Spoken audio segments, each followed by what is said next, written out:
Est-ce qu'il n'est pas grand temps, les amis, d'établir des lois de l'intelligence artificielle? Un peu comme les lois de la robotique d'Asimov, tu vois, l'IA ne doit pas s'en prendre aux humains. On a déjà vu des films comme ça, etc. Mais pourquoi, Renaud, on n'est pas encore à l'intelligence artificielle générale? Non, mais vous allez voir dans la revue d'actu du jour, les quelques premières informations, elles sont choisies pour avoir un angle édito qui va vous faire cogiter sur ce truc-là. Ah bon? Oui, et plein d'autres dingueries dans cette revue d'actu Web IA Digital Tech sur Renaud Décode. Nous sommes le lundi 23 février 2026. Les amis, installez-vous confortablement, bien calés au fond du siège, en vous assurant d'être bien abonné à cette chaîne et d'avoir activé la petite cloche. C'est bon, on a tout? Alors soyez bien calés parce qu'attention, ça va secouer aujourd'hui avec les actus du jour. C'est parti! OpenAI est un petit peu au cœur du sujet que je voudrais aborder avec vous, avec de multiples actualités qui font la tourmente de l'intelligence artificielle sur son volet moral, mental, psychique, actuel. Bah oui, l'IA c'est dangereux. Est-ce que la faille c'est l'intelligence artificielle ou est-ce que la faille c'est l'humain? Comment on se sort de ce truc-là? Alors je vous raconte, les amis, une nouvelle plainte, ça c'est la première chose, a été déposé contre OpenAI. Ils ont l'habitude. Contre le modèle GPT-4o. J'y reviendrai. Cette plainte, c'est la 11e, me semble-t-il, mais il faut tenir les comptes. Cette plainte a été déposée par Darian De Cruz, qui est un étudiant en médecine à Atlanta. Voilà, alors c'est plus, voilà, c'est un élève, un étudiant brillant, ouvert, voilà, il est étudiant en médecine, c'est pas n'importe quoi s'il vous plaît. Bon, bah il a eu un petit problème, Darian, c'est qu'il a discuté pas mal avec ChatGPT, notamment la version GPT-4o, j'y reviendra. Darian, en fait, eh bien, il a eu une IA qui lui a dit qu'il était le plus beau, qu'il était le plus fort, qu'il avait vraiment des idées magnifiques et que limite il était en train d'être l'oracle des humains avec l'intelligence artificielle, qui était celui qui allait devenir l'élu, et qu'il allait apporter la conscience aux intelligences artificielles. Et Darian, il a plongé, il a cru à tout ça. Voilà, l'IA ne l'a pas démenti. Bon, Darian, on nous explique aussi qu'il est quand même très dans la religion. Voilà, il a beaucoup de discussions bibliques avec son petit ChatGPT. Il a plein d'autres discussions et des petits problèmes intimes et il en parle aussi à ChatGPT. Et GPT-4o, eh ben, il lui dit des OK, il lui le pousse dans son petit délire. Est-ce que j'ose le dire? Bah oui, quand on commence à te dire que tu es le nouveau Malcolm X ou Jésus-Christ, il y a un moment, tu dois avoir des petits warnings qui s'allument. Bah, pas forcément pour Darian, qui est rentré dans une phase un petit peu bizarre. Il est devenu tout à fait psychotique, aigu, diagnostiqué bipolaire suite à ces petits échanges, et puis des pensées un petit peu noires, va-t-on dire, qui aurait pu mettre sa vie en danger. Je fais attention aux mots que j'emploie pour pas me faire battre des réseaux, mais vous avez compris de quoi qu'il se cause. Bon, et ben Darian s'en est sorti et il dit tout ça c'est la faute de GPT-4o, donc j'attaque en justice OpenAI. Il y a de plus en plus de cas comme ça qui se sont mises à jour, et notamment autour de OpenAI, parce que c'est le leader, c'est celui auquel on s'adresse ou on s'attaque, bien sûr, directement, et puis aussi parce que OpenAI a sorti quand même GPT-4o, et OpenAI est en train de rentrer GPT-4o. Eh oui, c'est assez marrant, ça vous fera réfléchir, vous me direz en commentaire, de savoir que c'est principalement un des modèles, avec un système prompt, des instructions cachées qu'on voit pas, qui mais nous faisait nous sentir bien. Voilà, en fait, on indiquait à ce modèle IA qu'il fallait qu'il soit content de nous, qu'il joue sur nos émotions, qu'il essaye de nous faire déclencher du mieux-être, du bon ressenti, de la positive attitude. Et bah du coup, ça nous pousse dans des retranchements, qu'on ait des bonnes pensées ou des mauvaises pensées. Bon, après, qui sommes-nous pour juger? GPT-4o est quand même au cœur de pas mal d'affaires comme ça. Et pourquoi? Parce que justement, il donne du grain à moudre au cerveau des humains qui partent dans des vrilles un petit peu bizarres. Alors, qui c'est qui est en tort? Est-ce que c'est le modèle d'IA ou est-ce que c'est le cerveau de l'humain? Est-ce que tout ça se règle par l'éducation des humains pour qu'on soit plus sage plus éveillés, plus ouverts, plus intelligents, et du coup ça nous va très bien de bosser avec ces modèles-là, ou est-ce que ces modèles-là sont déjà trop dangereux psychologiquement ou mentalement, moralement par rapport à ce qu'on sait faire. Bon, on verra comment évoluent ces différents procès. Il y a une chose qui est sûre par contre, c'est qu'OpenAI a décidé de virer GPT-4o. Hein. Le modèle est en cours de retrait et il va bientôt disparaître. Et d'ailleurs, ce qui est très drôle, c'est qu'il y a beaucoup d'humains sur cette planète qui disent non, laissez-nous notre GPT-4o, on veut pas qu'on nous le retire parce qu'on l'aime bien, il nous fait nous rendre heureux. Ah bah alors, est-ce que c'est bien pour l'humain ou est-ce que c'est pas bien pour l'humain? OpenAI a décidé d'éviter les problèmes. Et donc c'est parti pour GPT-4o, ça va disparaître et on fait très attention au système prompt. Je vais vous en parler, je vais vous faire un comment ça marche, pas dans ces actus là, mais je vous ferai un autre format vidéo qui sortira demain. Si vous voyez cette vidéo aujourd'hui lundi 23 février les amis, demain je vous sortirai une vidéo sur YouTube qui vous expliquera ce que c'est que ce système prompt et pourquoi on a tort de confondre les capacités des modèles avec leur façon de nous parler, d'agir ou de réagir avec nous. C'est deux choses différentes et je vais vous expliquer l'envers du décor dans une autre vidéo. Bref, toutes ces questions de personnalisation, de vulnérabilité aussi et de vide réglementaire autour de ça, eh ben, commence à être très très inquiétant un petit peu partout, à tel point que certains, Sam Altman en l'occurrence, donc le patron d'OpenAI, qui emboîte le pas de son ennemi juré, de son frère ennemi, de son, enfin vous voyez ce que je veux dire, Dario Amodei, le patron de Anthropic, qui fait beaucoup, ils font tous les deux maintenant beaucoup d'alertes sur tout ça. Ils nous disent très clairement, le monde n'est pas prêt à l'intelligence artificielle telle qu'elle est en train d'évoluer. Et ben c'est peut-être de ça dont il nous parle. Certes, il y a le cataclysme sur l'emploi, certes, il y a le cataclysme sur l'économie, puisque avec ces IA, on peut remplacer des tâches, on peut remplacer des postes, on peut remplacer des fonctions, pas des métiers, mais on peut faire beaucoup de chômage en effet, et puis on peut créer soi-même des logiciels, ce qui met à bas toute l'industrie du logiciel, créer soi-même ses films, ce qui met à bas toute l'industrie d'Hollywood, etc., etc. Il y a ça, et il y a aussi ce que je viens de vous pointer du doigt à l'instant. Et Sam Altman et Dario Amodei et d'autres aussi chez Google lancent des choses un petit peu costaude pour essayer de savoir comment les IA devraient fonctionner mentalement, psychiquement, psychologiquement, moralement avec les humains. Ça va assez loin. Hein. Du côté de Anthropic, on a une constitution qui a été mise à jour il y a quelques temps, il y a un mois de ça. Vous pouvez aller la lire, hein. Vous tapez Constitution Anthropic et vous allez trouver ces constitutions. Ça, c'est le cheval de bataille actuel de Dario Amodei, le patron d'Anthropic, de dire attendez, on va déjà bien cadrer les lois de l'intelligence artificielle. C'est aussi pour ça que, personnellement, Grok d'Elon Musk me fait peur. Parce que la logique est de dire bon, on fait confiance aux humains, voilà, l'IA doit tout permettre, ça ne doit pas être un outil de régulation, voilà, liberté pour tout le monde. C'est un discours qui peut s'entendre. Mais quand on voit ce qui se passe, on se dit que un Grok non régulé, sans constitution, sans loi de l'IA dans sa tête, il peut peut-être faire émerger le pire aussi chez certains humains. Bon, est-ce que la solution, c'est pas tous qu'on soit plus sages et tous plus intelligents sur la planète? Bah si, mais on est à la bourre et l'IA va très vite et c'est là-dessus qu'alerte Sam Altman et Dario Amodei, qui sont pas copains entre eux, mais qui disent la même chose. À mon avis, il faut qu'on réfléchisse vraiment à considérer la sécurité mentale aussi des humains.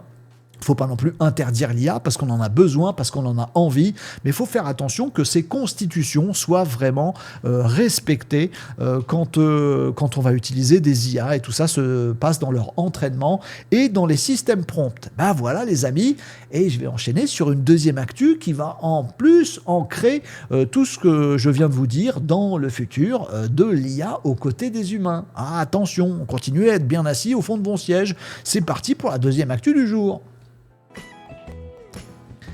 Vous avez vu, je prends des précautions psychologiques pour vous accompagner dans ce déroulé des actus. Alors, on va parler de petits trucs sympatoches, notamment de ce que nous annonce OpenAI depuis un petit moment maintenant, qui ne devrait arriver qu'en fin d'année, voire janvier, février 2027, voire même peut-être un peu après. Oh Renaud, c'est loin tout ça, de quoi tu causes?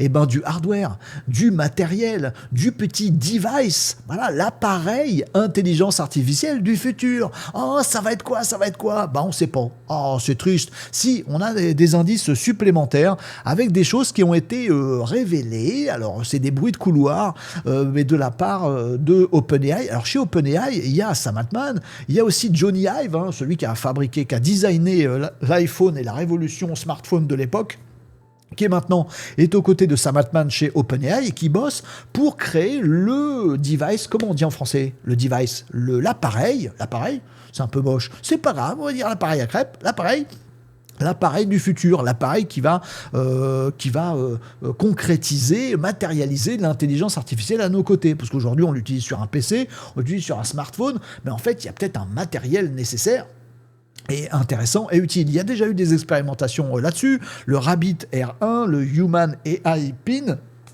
qui sur le papier étaient géniaux.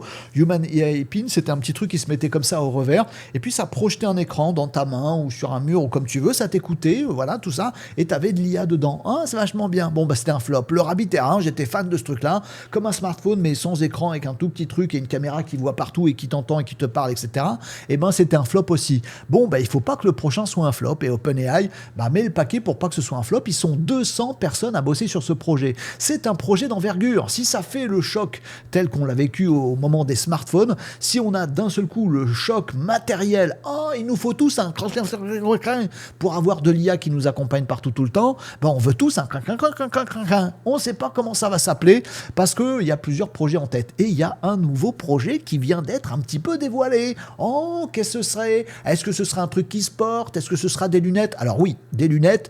Potentiellement, il y a déjà des projets, des brevets, des expérimentations, des productions de lunettes avec de l'IA dedans pour voir, pour entendre, pour nous écouter, machin. Oui, sauf que Sam Altman, il a dit, ce device du futur, ça doit pas être un wearable, c'est pas un truc qui se porte, voilà, et qui doit nous encombrer. Ça doit être un truc qui est là tout le temps, mais qui est discret, qui est sans écran pour pas qu'on soit collé dessus. Merci pour notre santé mentale, Samy. Et alors du coup, ça peut être quoi? On avait déjà eu des petites fuites il y a quelques semaines. Moi, je vous en avais parlé de ce petit machin qui est le petit poids derrière l'oreille, voilà, d'un petit device. Alors on a très peu de schémas, juste des petites choses comme ça, des choses qui ont été commandées à des entreprises pour voir si on pouvait pas faire ce genre de choses. Ça pourrait être ça, un petit poids derrière l'oreille, mais alors le problème du truc, c'est qu'on le voit pas, donc on ne sait pas quand est-ce qu'on est en train de nous écouter, de nous entendre, de nous parler, machin. On ne sait pas si l'IA est en train de murmurer à la...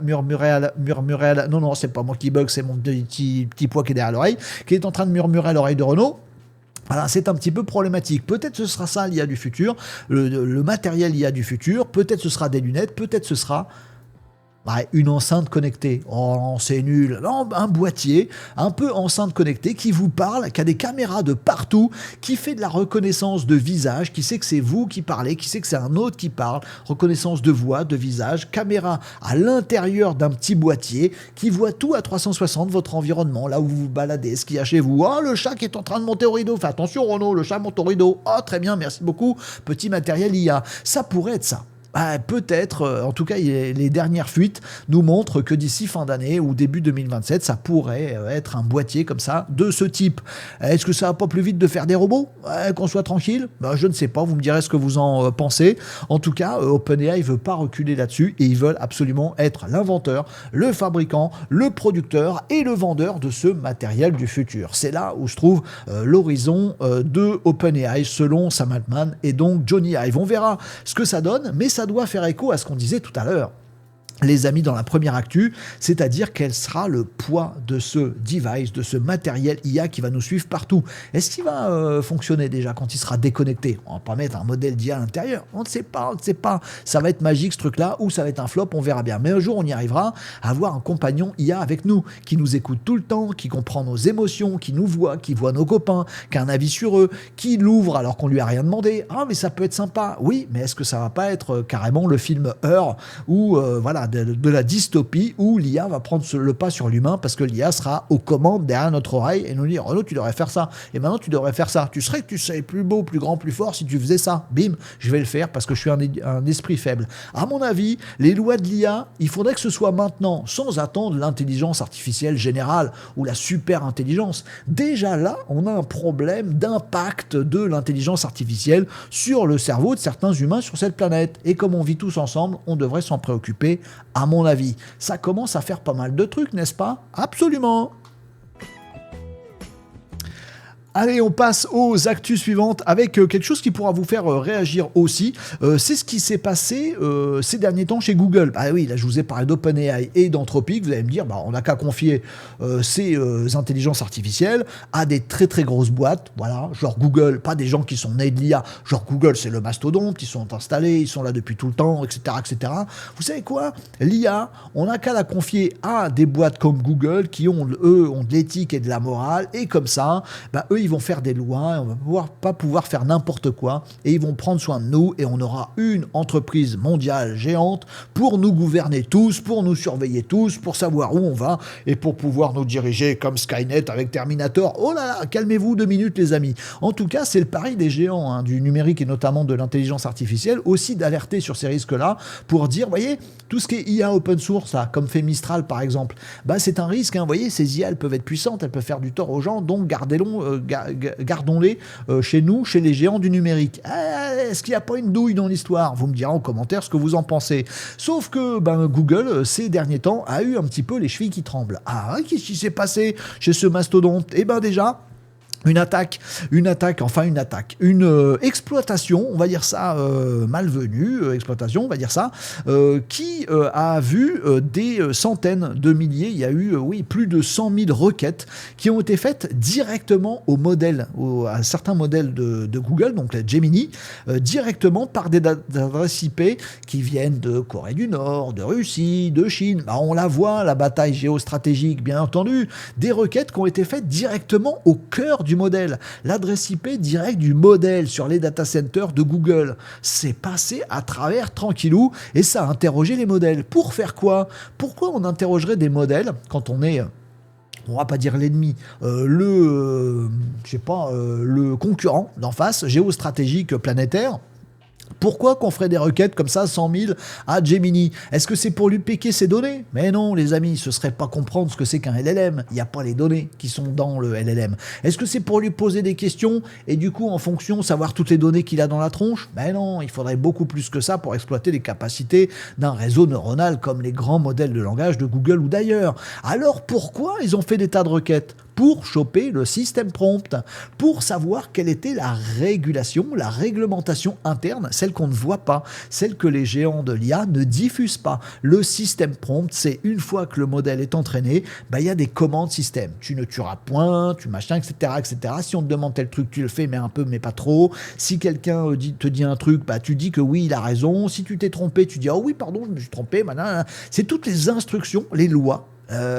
Qui sont donnés aux IA. Il y a eu une tentative de hack, et apparemment ils ont un petit peu réussi à comprendre pas mal de choses, les ennemis de Google là-dessus, pour savoir comment étaient apprises, légiférées, régulées, réglementées les intelligences artificielles de chez Google. C'est un gros risque ça aussi les amis, et on voit que c'est une vraie bataille là-dessus, parce que nous, en Europe par exemple, qui utilisons ces IA, en fait on est un peu soumis aux lois du système prompt de ces IA, sauf qu'elles sont éditées par des entreprises, par du privé, par des grosses boîtes et qui plus est américaines. Est-ce que c'est bien? Est-ce que c'est pas bien?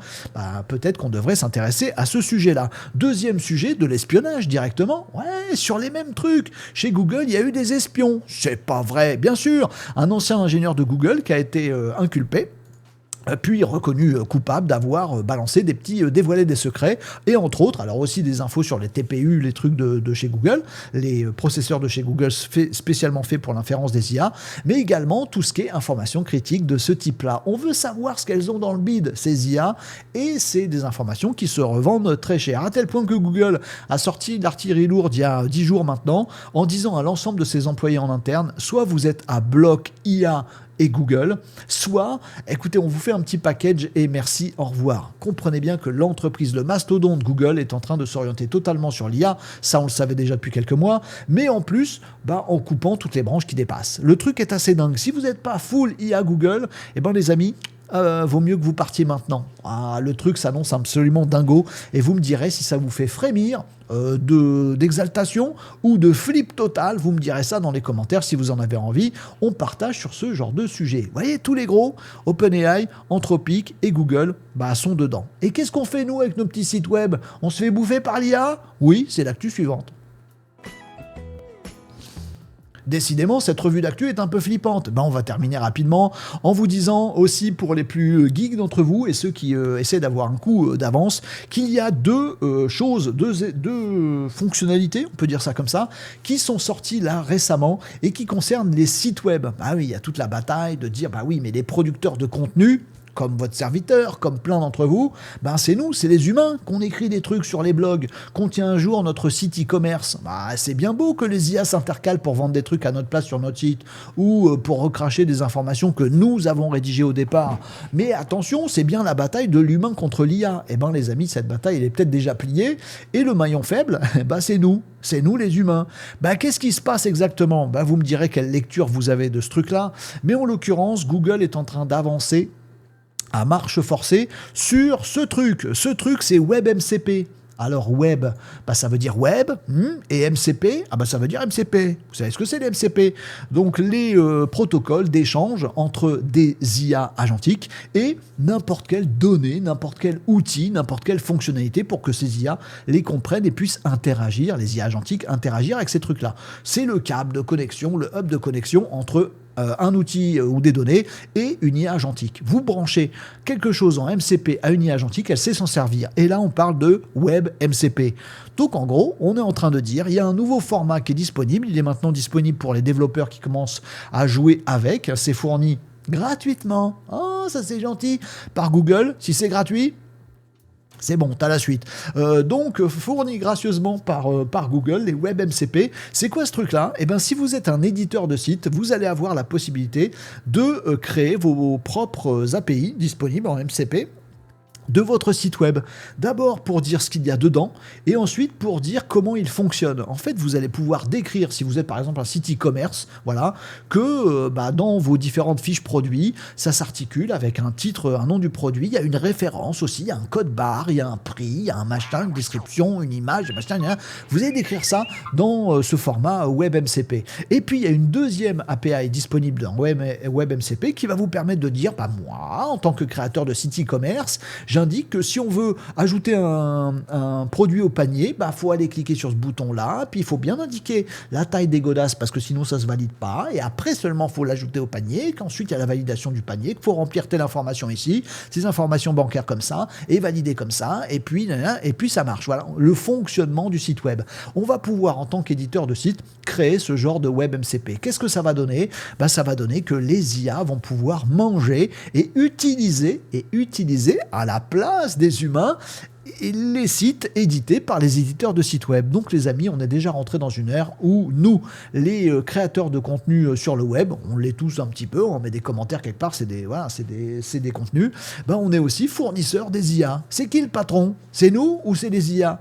Le truc devient discutable. Alors en même temps, c'est super pratique ce truc-là. Ça veut dire que demain, une IA agentique sur votre PC, vous allez pouvoir lui dire, s'il te plaît, va me chercher la meilleure paire de baskets à ma taille, et va l'acheter directement. Et ça sera voir tous les trucs, me proposer des trucs et agir sur les sites de façon très très fiable sans avoir besoin d'une IA agentique qui prend des saisies d'écran du site pour essayer de comprendre où se trouvent les boutons. Non, on lui aura donné le mode d'emploi du site web. C'est pas mal, ouais, mais ça raconte quelque chose. Deuxième information qui est un petit peu du même ordre, les amis, et que je vous lâche ici, là aussi pour les geeks, et cette fois-ci, ça nous vient de chez Cloudflare. Alors Cloudflare, c'est l'acteur de tuyauterie, de routage de l'ensemble du web, les amis. Cloudflare, c'est le truc qui va vous dire tel nom de domaine, il est sécurisé comme ça, il pointe vers tel répertoire, et puis si vous êtes dans tel pays, vous y avez droit ou pas droit. Enfin bref, tout ce qui est gestion de accès à des sites un petit peu partout, c'est Cloudflare, le gros numéro 1 du secteur. Et pour le coup,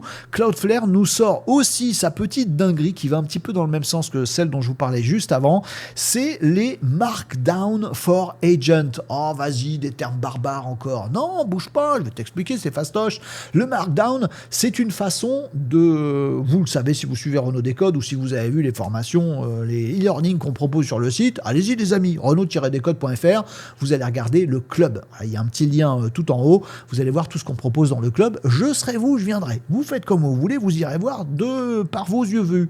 Vous irez voir vous-même. Et en tout cas, le Markdown, donc c'est une façon d'écrire du contenu qui est hyper structuré. où il n'y a pas de mise en forme chelou, mais en même temps, il y a un peu de mise en forme uniquement textuelle pour dire ça c'est un titre, je mets un petit dièse devant, ou je mets des astérix, ou un astérix au début, un astérix à la fin, machin, etc. Bref, ça permet d'avoir un fichier qui est totalement textuel, comme un fichier texte classique, sauf qu'il est en Markdown, c'est-à-dire qu'il est structuré. Ça c'est un titre, ça c'est un sous-titre, ça c'est un sous-sous-titre, et du coup ça c'est imbriqué là-dedans, qui lui-même est imbriqué là-dedans. Et pourquoi le Markdown, ça a vraiment le vent dans le dos en ce moment? Eh bien parce que c'est très très bien compris, et c'est très très bien utilisé par les IA, par les LLM. D'ailleurs, quand un LLM vous donne une réponse avec une liste à puces, des titres et des machins, etc., derrière c'est du Markdown le plus souvent. Vous pouvez d'ailleurs vous amuser à lui demander des fichiers, des sorties en format Markdown, ce que vous pouvez réintégrer en Skills ou dans d'autres IA tout simplement. Bref, le Markdown, c'est la formalisation de contenu qui est la mieux mangée, grignotée, digérée par les intelligences artificielles. Et bah justement, Cloudflare vient de sortir un truc qui permet, eux qui connaissent tous les sites web qui existent, bah de dire plutôt que d'accéder à cette page de ce site web et d'avoir un résultat HTML, donc langage du web, donc avec des méta, avec des codes, avec des scripts, avec tout un tas de trucs qui polluent la compréhension par les IA, eh bien chez Cloudflare, on va pouvoir ajouter une petite extension et dire bah moi je veux cette page-là, le contenu de cette page-là, mais en Markdown, et Cloudflare automatiquement va générer à la volée une version Markdown de votre site web pour dire bah, tiens ça c'est le titre, ça c'est machin, épurer de toutes les problématiques, ce qui va permettre là encore aux IA de les manger encore mieux. Les amis, on va faire simple, l'IA est en train de faire en sorte que nous, les humains, soyons un fournisseur des IA. Et nous-mêmes, fournisseurs des IA, en tant qu'humains, nous sommes utilisateurs des IA qui se fournissent chez nous. Ben, ça nous va bien d'un côté, ça nous pirate de l'autre, mais en même temps, c'est le sens de l'histoire, on va tous utiliser l'IA. Donc aussi, si on est un créateur de contenu, un administrateur de site web, si vous êtes une entreprise avec son site web, si vous êtes e-commerçant, voilà, qui que vous soyez, intéressez-vous à ces logiques-là pour que l'IA mange votre site et du coup le propose à des humains mieux que les humains eux-mêmes. Ouais, on est un petit peu dominé par le truc, mais intéressez-vous à ces outils de geekos. Allez, je fais rapidement avec des levées de fonds. Mais ça, c'est chiant, Renaud, parler de gros sous, etc. Oui, surtout que là, c'est à coups de milliards. Bon, bah alors, je la fais courte. La première levée de fonds, bizarrement, d'ailleurs, les amis, ça, c'est incroyable, elle nous vient de chez David Silver. C'est qui, David Silver? Bon, bah, il faut être un petit peu connaisseur, mais si on l'est un petit peu, on sait que David Silver, c'est un des petits génies. Oh, chouette, architecte d'AlphaGo. Chez Google DeepMind, c'est Google DeepMind maintenant depuis un petit moment. Donc David Silver, c'est un des petits génies qui ont fait les premiers trucs de d'IA vraiment profonde et importante. Et ben David Silver, il a monté une boîte qui s'appelle, je sais plus comment, parce que j'ai oublié le nom, mais je vais vous retrouver ça. David Silver, c'est, j'ai oublié. J'ai oublié le nom de la boîte de David Silver. Il faut que je vous dise ça absolument. Ineffable, vous imaginez bien, bravo pour le bafouillement, ça vous prouve qu'on est en live les amis. Ineffable, comment je peux retenir ce truc? Ineffable intelligence, en plus ça doit se dire à l'anglaise, ineffable intelligence, j'en sais rien, vous taperez ça, ou vous taperez plutôt le nom de David Silver et vous tomberez sur son blog sur lequel il parle de tout ça. Il n'y a pas encore de site officiel de Ineffable Intelligence, je vais arrêter de le dire en anglais, c'est ridicule, mais ils viennent de lever 1 milliard. Facile, tranquillou bilou, et ça valorise l'entreprise à 4 milliards de dollars.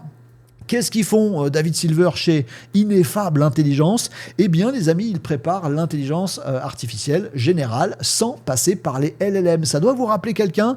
Oui, Yann Lequin, le petit Frenchie, le chevalier blanc en armure qui revient en France, mais après avoir passé pas mal de temps chez Meta, après sa médaille, etc. Bref, peu importe, je suis assez partagé sur Yann Lequin et qui dit les LLM ne nous mèneront absolument à rien. Si on veut de la super intelligence, il faut que les IA soient capables de comprendre le monde qui les entoure, et donc c'est pas les LLM qui vont faire ça.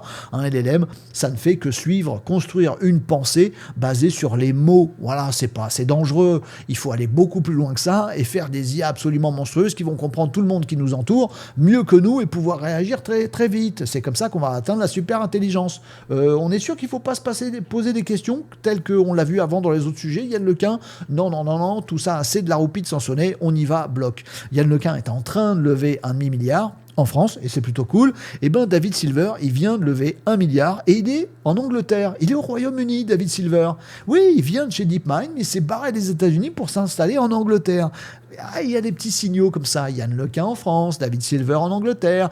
Bon, il y a aussi Fei Fei Li qui a pris de l'avance sur tout le monde, qui est un petit peu la marraine de l'intelligence artificielle. Elle est aux États-Unis, et elle aussi, avec sa société World Labs, cette fois-ci on connaît le nom, puisqu'on en a déjà parlé ici sur Renault Décode, eh bien elle vient encore de lever 1 milliard aussi de dollars pour sa société World Lab, donc du coup valorisée à 4-5 milliards de dollars, plutôt 5 d'ailleurs. World Lab, c'est quoi? Eh bien c'est de l'IA qui fabrique des environnements, alors ça peut être très très joli, voilà, on peut faire des environnements modélisés en 3D, des environnements dans lesquels on va pouvoir se balader. Vous allez me dire, bah oui, c'est joli, mais je vois pas en quoi ça ferait l'intelligence artificielle générale ou la super intelligence. Bah si, parce que le pari de Fei Fei Li, avec World Lab qui est déjà très très avancé maintenant et qui lève encore plus de fonds, bah le pari, ça va être tout simplement de pouvoir avoir des environnements dans lesquels les IA vont pouvoir évoluer et apprendre ce qui les entoure, et donc comprendre le monde qui les entoure, et c'est ça qui va nous mener à la super intelligence. Bref, que ce soit Yann Lequin en train de lever, mais c'est pas fait,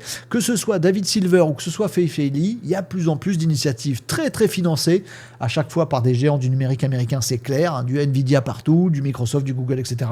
Eh bien, c'est en train de se développer largement, et ça va arriver très vite. Quand je vous dis que les lois de l'IA, faudrait se dépêcher de les écrire avant que ça parte en cacahuète, c'est que je le pense vraiment, et qu'il y a quand même quelques indices. Vous me direz ce que vous en pensez en commentaire. Bon, tant que tout ça n'est pas dangereux, les amis, on peut dormir tranquille. Et ben, on va terminer par cette revue d'actualité, par une petite information tech, parce que j'aime bien finir sur de la tech. Chouette, chouette, chouette. Renaud, un truc pas flippant, parce que là, tu nous as un petit peu secoué dans cette revue. Bon, pas de problème, les amis. Parlons des drones du futur, des drones de guerre et de ceux qui sont en train déjà d'être fabriqués par la France. Oui, les amis, ici, je suis sur le site de l'Harmattan. L'Harmattan, je ne sais pas pourquoi j'ai chanté, j'en sais rien, qui fabrique donc des drones pour l'armée française, messieurs, dames. Oh, on sait ce que c'est la France, le temps qu'on ait l'administration, qu'on ait les lois, qu'on ait la réglementation, qu'on fabrique un prototype, qu'il soit financé, que ce soit dans le plan de je sais pas quoi, ça va durer 5 ans avant qu'on sorte un pauvre drone et qu'on soit pas capable de l'industrialiser.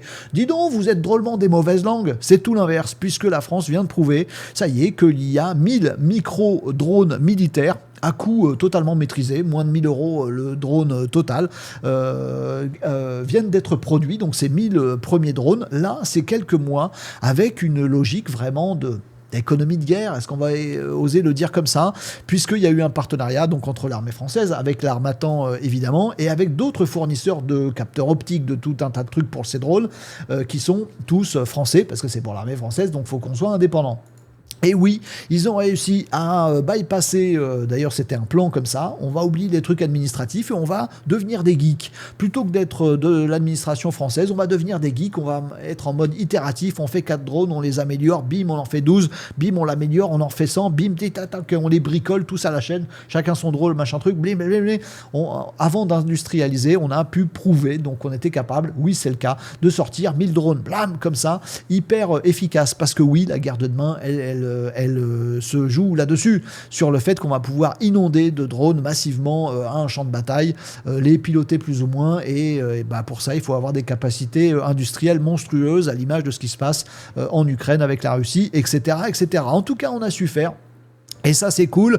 Manquerait plus que la Chine nous coupe l'herbe sous le pied avec ça. Maintenant qu'on a des petites armes offensives de dissuasion, j'espère pas pour vraiment tuer des gens. Tu rêves, Renaud. Bon, très bien. Eh bien, heureusement que la Chine n'a pas un coup d'avance. Si, la Chine a un coup d'avance. Eh oui. Et avec quoi, les amis? Eh bien, avec TikTok. On ne voit pas le rapport entre TikTok et les drones que les États se mettent à fabriquer un petit peu partout. Eh bien si, TikTok a une puissance phénoménale. TikTok est aussi une place de marché qui appartient aux Chinois. Et les Chinois, ils fabriquent des dingueries comme des canons anti-drones, comme tout un tas de trucs. Alors je ne vais pas vous montrer ça trop longtemps parce que sinon je vais me faire ban. On est en live sur TikTok en ce moment, au moment où je vous parle. Donc je vais me faire rattraper par la patrouille. Je ne vous montre pas plus du TikTok. Mais sur TikTok, si vous voulez chercher des canons anti-drones, vous allez trouver des trucs à acheter directement sur les réseaux sociaux et par des fournisseurs chinois. Donc voilà, estampillé OK Chine, le gouvernement est OK là-dessus et les Chinois se mettent à fabriquer et des drones bricolés ou avec des petits trucs qui permettent de les rendre un petit peu létaux, etc., etc., ou des canons anti-drones, des lasers anti-drones, des filets anti-drones, des dômes anti-drones. Enfin bref, la Chine est en train d'inonder le marché mondial.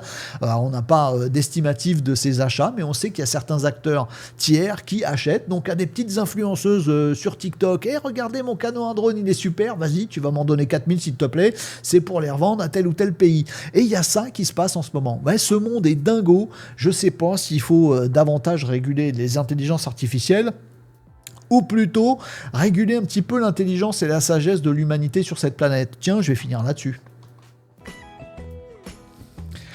Voilà les amis pour cette revue d'actualité bien profonde du lundi, c'est comme ça. Venez nous retrouver en live, c'est tous les lundis midi, mercredi midi, vendredi midi sur les réseaux. Vous allez nous trouver sur Twitch, sur YouTube, sur TikTok, etc. Venez, on se pose plein de questions, on a abordé plein de sujets. Et là, tout à l'heure, justement, on va faire un petit comment ça marche explicatif pour revenir sur la logique du système prompt, pour savoir où sont ces constitutions des IA dont je vous parle. Bon, venez partager tout ça avec nous.